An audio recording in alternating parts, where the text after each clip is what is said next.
नमस्कार, आपके साथ हूं मैं खुशबू मनोरमा मिश्रा। आप देख रहे हैं इंडिया न्यूज। बुलेटिन की शुरुआत करते हैं। चुनाव आयोग आज देश भर में मतदाता सूची की समीक्षा कराने की रूपरेखा को अंतरिम जो जामा है वो पहनाने वाला है। इसके लिए चुनाव आयोग सभी राज्यों और केंद्र शासित प्रदेशों के मुख्य चुनाव अधिकारियों के साथ बैठक करने जा रहा है। कहा जा रहा है बैठक में अगले कुछ महीनों में अलग अलग राज्यों में होने वाले विधानसभा चुनाव से जुड़े सभी अहम मुद्दों पर विस्तार से चर्चा की जाएगी। यानी चुनाव आयोग पूरे देश में स्पेशल इंसेंटिव रिवीजन यानी SIR वोटर लिस्ट वेरिफिकेशन कराने की तैयारी को लेकर तैयार है। इसको लेकर आज दिल्ली में बैठक होगी जिसमें सभी राज्यों के मुख्य निर्वाचन अधिकारी शामिल होंगे। इसमें देश भर में SIR कराने को लेकर रणनीति पर चर्चा होगी। ये मुख्य निर्वाचन आयुक्त ज्ञानेश कुमार के फरवरी में पद संभालने के बाद तीसरी बैठक होने वाली है। तो आपको बता दें देश भर में SIR की तैयारी है और इस बीच घमासान भी लगातार जारी है। सभी राज्यों के मुख्य निर्वाचन अधिकारी भी शामिल होंगे। पूरे देश में SIR की तैयारी में है चुनाव आयोग और आज दिल्ली में चुनाव आयोग की अहम बैठक है। इसको लेकर आप समझिए कि सभी राज्यों के मुख्य निर्वाचन अधिकारी शामिल होंगे।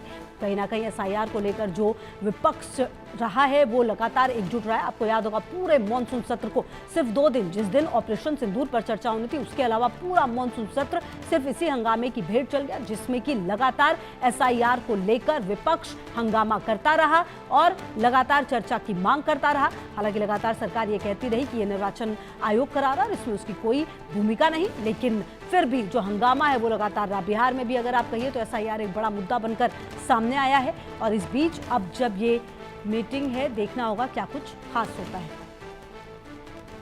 और आनंद सिंह हमारे सहयोगी ज्यादा जानकारी के लिए इसी खबर पर हमारे साथ। आनंद, देखिए पूरा विपक्ष बहुत वक्त के बाद अगर एकजुट हुआ किसी मुद्दे पर तो वो SIR दिखा।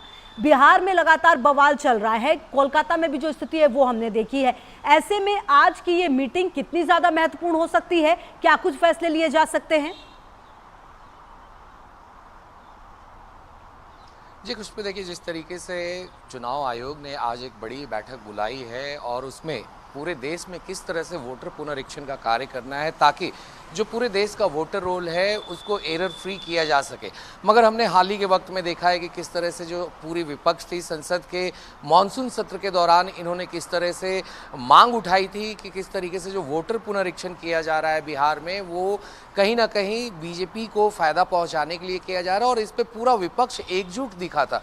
तो वहीं कहीं ना कहीं जब आज निर्वाचन आयोग जब इस मीटिंग को करेगा यहाँ पर दिल्ली में और जहाँ पूरे देश में वोटर पुनरीक्षण किस तरीके से लानी है, तो इस बात पे उनकी चर्चा होगी कि जिस तरीके से विपक्ष ने पहले बिहार में वोटर पुनरीक्षण को लेकर और मतदाता सूची से जो 65 लाख लोगों के नाम काटे गए हैं उस पर अपनी आपत्ति दर्ज कराई थी और राहुल गांधी अपने महागठबंधन के तमाम नेताओं के साथ वो बिहार में वोटर अधिकार यात्रा लेकर निकले थे, बताते हुए कि आखिर किस तरीके से जो निर्वाचन आयोग है वोट चोरी करवा रहा है। तो उस मुद्दे को देखते हुए चुनाव आयोग चाहेगा कि इस बार का जो वोटर पुनरीक्षण जो वो पूरे देश में करना चाहते हैं इस पर किस तरीके से तैयारी की जा सके। और लगातार जो विपक्ष कहता आ रहा है कि एक एक पते पे काफ़ी लोगों के नाम दर्ज हैं।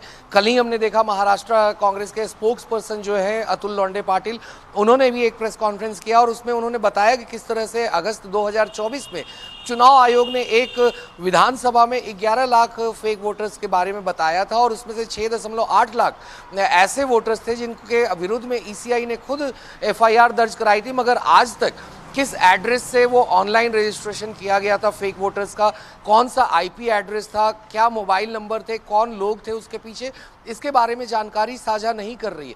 तो कहीं ना कहीं सीधे तौर पे बड़ा आरोप जिस तरीके से विपक्ष लगा रहा है, तो उसको ध्यान में रखते हुए जो चुनाव आयोग है इन सारी चीज़ों को सावधानी बरतते हुए वो इस पे पूरी कार्रवाई करने की कोशिश करने में लगे हुए हैं ताकि जिस तरीके से बिहार में जिस तरीके से सवाल उठाया गया, महाराष्ट्र हरियाणा चुनाव को लेकर जिस तरीके से सवाल उठाया गया, तो उसी तरह के सवाल फिर से ना दोहराए जाए। तो इसको लेकर वोटर मतदाता सूची जो बनाई जाएगी उसमें किस तरह से स्टेप्स लिए जाएंगे चुनाव आयोग के द्वारा, ये सारी चर्चाएं आज चुनाव आयोग के मीटिंग में होगी जहां पर पूरे देश के जो चीफ इलेक्टोरल ऑफिसर्स हैं, जो चुनाव आयुक्त हैं हर स्टेट के, वो आएंगे और मुख्य चुनाव आयुक्त भी इस मीटिंग का हिस्सा रहेंगे। तो इन सारी चीज़ों पे वहाँ पर एक प्रॉपर डिस्कशन एक तरह से की जाएगी कि किस तरीके से जो वोटर लिस्ट है जिसमें चुनाव आयोग लगातार कहता रहा है कि इसको हम एरर फ्री करेंगे, डुप्लीकेट वोटर्स को हटाना है, जिनके नाम दूसरी जगह रजिस्टर्ड है उनको हटाना है, जो लोग मृत हैं उनको हटाना है। तो इन सारी चीज़ों पे चर्चा होगी और फिर एक ठोस निर्णय लेकर आखिर कब पूरे देश में वोटर पुनरीक्षण करना है उस पर एक पूरी जानकारी वो लोग साझा करेंगे कि आखिर कैसे और कब इसको करना है और कितने टाइम फ्रेम में ये जो वोटर पुनरीक्षण है और मतदाता सूची को जो सही करना है उसको कब ये कंप्लीट करेंगे, ये पूरी टाइम फ्रेम आज डिसाइड की जाएगी। जी खुशबू। बिल्कुल, और कहीं ना कहीं आनंद देखिए, जब से ये एसआईआर का मुद्दा सामने आया है विपक्ष इसको लेकर लगातार कई सारे सवाल उठाता रहा है। बाकायदा राहुल गांधी ने पीसीबी की थी, इसके अलावा तेजस्वी यादव को भी हमने देखा था। कहीं ना कहीं एसआईआर को लेकर जो भी कंफ्यूजन है उसे जरूरत है कि दूर किया जाए, क्योंकि देखिए बार बार जिस तरीके से तमाम सवाल उठाए जा रहे हैं, तमाम चीजों पर पॉइंट आउट किया जा रहा है, कहीं ना कहीं मतदाताओं के मन में भी शंका आ सकती है। और कहीं ना कहीं जब इस तरह की शंका आती है तो आप किसी भी चीज को यूं ही नहीं ला सकते। आपने बिहार में करार जरूर लिया है, लेकिन सवाल लगातार उठते रहे, तो ऐसे में अब जरूरत इस बात की होगी कि आज जब एक मीटिंग हो तो उसमें कुछ कॉन्क्रीट निकले और कहीं ना कहीं जो तमाम जनता है उनके बीच में भी रखा जाए कि आखिरकार अगर ये एसआईआर है तो ये आपकी भलाई के लिए ही है। ये जो एक कॉन्सेप्ट है वो डेवलप करना भी बहुत ज्यादा जरूरी है।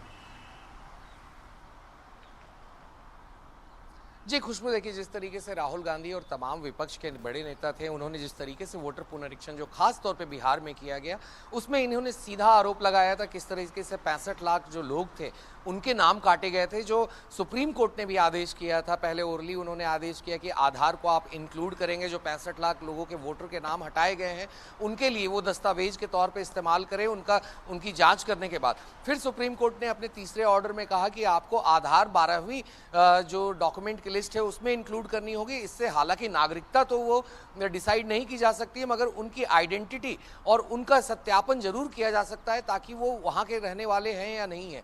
तो इन सारी बातों को जिस तरीके से राहुल गांधी लगातार उठाते आए हैं और उन्होंने बताया भी कि अपने साथ में कैसे चुनाव आयोग के ही वजह से वो 7 जो लोग जिनको मृत घोषित किया गया था वोटर लिस्ट में उनके साथ उन्हें चाय पीने का मौका मिला था। तो ये तमाम सारी चीज़ें राहुल गांधी ने बताए थे। फिर उन्होंने ये भी बताया था किस तरीके से काफ़ी लोगों के नाम काटे गए हैं, कितने लोगों को मृत घोषित किया गया है और जो डॉक्यूमेंट्स मांगी जा रही है इतने कम समय में सिर्फ 1 महीने का वक्त देकर। तो इन सारी बातों पर चिंता जताई थी विपक्ष ने और खासतौर पर राहुल गांधी ने अपने वोटर अधिकार यात्रा में भी।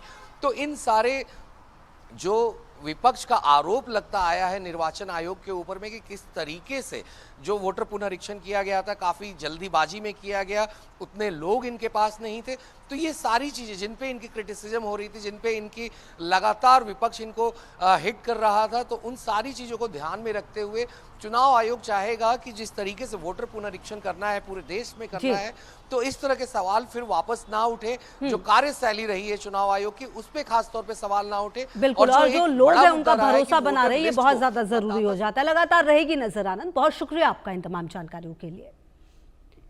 बढ़ते आगे, 1980 की मतदाता सूची में सोनिया गांधी का नाम मामले पर राउज एवेन्यू कोर्ट में आज सुनवाई होगी। सोनिया गांधी के खिलाफ राउज एवेन्यू कोर्ट में याचिका दी गई है। भारतीय नागरिकता से पहले वोटर लिस्ट में नाम होने का आरोप है। 1983 में भारतीय नागरिक बनी थी सोनिया गांधी। आपको बता दें कि कांग्रेस संसदीय दल की अध्यक्ष सोनिया गांधी के खिलाफ दिल्ली की राउज एवेन्यू कोर्ट में याचिका दाखिल हुई, जिस पर आज सुनवाई होगी। दरअसल सोनिया गांधी पर आरोप लगाया गया है कि उनका नाम 1980 की मतदाता सूची में दर्ज था, जबकि वो भारतीय नागरिक 1983 में बनी। मामला भारतीय नागरिक सुरक्षा संहिता की धारा 175(4) के तहत दायर हुआ है, जिसमें मजिस्ट्रेट को जांच के आदेश देने के अधिकार है। राउज एवेन्यू कोर्ट में याचिकाकर्ता की ओर से पेश वकील ने दलील देते हुए कहा कि कुछ दस्तावेजों से यह साफ होता है कि सोनिया गांधी ने 30 अप्रैल 1983 में भारतीय नागरिकता प्राप्त की। इसके बावजूद उनका नाम 1980 की मतदाता सूची में नई दिल्ली संसदीय क्षेत्र में दर्ज था, जिसे 1982 में हटा दिया गया और 1983 में नागरिकता लेने के बाद फिर से जोड़ा गया। कोर्ट में वकील ने सवाल उठाया कि 1980 में उनका नाम मतदाता सूची में जोड़ने के लिए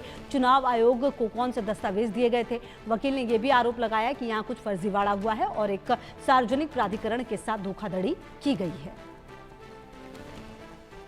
तो आपको बता दें कि 1980 की मतदाता सूची में नाम था। मामले पर अब राउज एवेन्यू कोर्ट में सुनवाई होनी है और संभव शर्मा हमारे सहयोगी ज्यादा जानकारी के लिए इसी खबर पर हमारे साथ जुड़ गए हैं। संभव, भारतीय नागरिकता से पहले जो भारतीय नागरिक बन गई थी उसको लेकर अब इस पूरे मामले पर सुनवाई होनी है राउज एवेन्यू कोर्ट में। कितने बजे लिस्टेड है ये पूरा मामला, क्या कुछ और क्या जानकारी आपके पास संभव? जी बिल्कुल, देखिए दिल्ली की राउज एवेन्यू कोर्ट में वरिष्ठ कांग्रेस लीडर सोनिया गांधी के खिलाफ जो ये याचिका पड़ी है, ये जो जज हैं वैभव चौरसिया, इनकी कोर्ट में ये सुनवाई होनी है। तमाम जो एलिगेशंस हैं उसकी रूट कॉज जो आप जैसा हमारे दर्शकों को बता रहे थे वही है कि 1983 में उनको कथित रूप से एलिगेशन है कि सिटीजनशिप मिली है और 1980 में वो दिल्ली की एक कॉन्स्टिट्यूंसी में वोटर थी। तो 1980 और 1983 के बीच में कुछ किसी प्रकार का डॉक्यूमेंट में फॉर्जरी हुई है, ये आरोप है। और इसी को लेकर जो अलग अलग सेक्शंस हैं पीनल कोड के, उसके तहत ये मामला दर्ज है और उसके लिए एफआईआर की मांग की जा रही है कि इनके खिलाफ एक फर्स्ट इंफॉर्मेशन रिपोर्ट फाइल हो। और अगर हम बात कर रहे हैं डिटेल्स की, तो ये कहा जा रहा है पिटीशन के अनुसार कि 1982 तक ये वोटर रही। ये और इनके साथ साथ संजय गांधी 1982 तक वोटर और 1982 के बाद उनका नाम वोटिंग लिस्ट से हटा दिया गया इन दोनों का। संजय गांधी की 1980 में प्लेन क्रैश में मृत्यु हुई, लेकिन 1982 में सोनिया गांधी का नाम क्यों हटाया गया, ये सवाल पिटीशन में याचिका में उठाया गया है। काफी डिटेल आर्गुमेंट नहीं हुए थे। पिछली बार प्रिलिमिनरी आर्गुमेंट वैभव चौरसिया की कोर्ट में हुए थे, राउज एवेन्यू कोर्ट में, और उसके बाद मामला आज के लिए लगाया गया था। लगभग 11:30 से 12 बजे के बीच में यह मामला सुनवाई के लिए आने की संभावना है। लेकिन चूंकि कोर्ट है तो ये डिपेंड करता है कि जज इस मामले को डिटेल में कब सुनना पसंद करते हैं या कब वो लिस्ट करते हैं पूरे मैटर को सुनने के लिए। फिलहाल ये इस समय जो डिमांड है वो एफआईआर रजिस्ट्रेशन, इनके खिलाफ एक एफआईआर हो, इसकी डिमांड की गई है। और साथ ही साथ ये बताने को कहा गया है कि पूरा डिटेल बताया जाए उस समय का इलेक्शन कमीशन ने कि क्यों अलाउ किया गया इन्हें 1980 से 1982 के बीच में कथित रूप से जो वोटिंग का इन्हें अधिकार मिला, जब भारतीय सिटीजनशिप इन पे थी ही नहीं, भारतीय नागरिकता इन्होंने जून 1983 में ली है। अब बात करते हैं नागरिकता की, तो पिटीशन में सवाल उठाया गया है, कोर्ट में भी